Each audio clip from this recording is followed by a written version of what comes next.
कर्तृत्वान नेतृत्व ज्यांनी या कोल्हापूर जिल्ह्याला अगदी पडत्या काळात सावरण्याचं काम पी.एन. साहेबांनी त्यांच्या काळामध्ये त्या ठिकाणी केलं आणि नियतीनं एक मोठा डाव खेळला आणि आज एक मोठी पोकळी जिल्हा काँग्रेस म्हणून असेल, जिल्हा म्हणून असेल, कार्यकर्ते म्हणून असेल, आमच्या जिल्ह्यामध्ये त्यांच्या जाण्यानं निर्माण झालेले आहे. किंबहुना असा प्रसंग आमच्यावर येईल असं आम्हाला कधीच वाटलं नव्हतं. आमचा कोल्हापूर जिल्हा आणि महाराष्ट्र म्हणून आम्हाला धक्का आहे.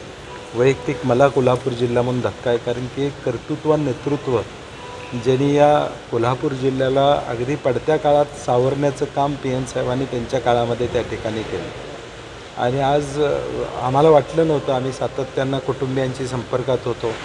मुंबईला शिफ्ट करायचं का अशी चर्चा सुरू होती, परंतु तशी परिस्थिती मुंबईला घेऊन जाण्यासारखी नव्हती आणि इथंच उपचार करावेत अशा पद्धतीचा प्रयत्न चालू होता.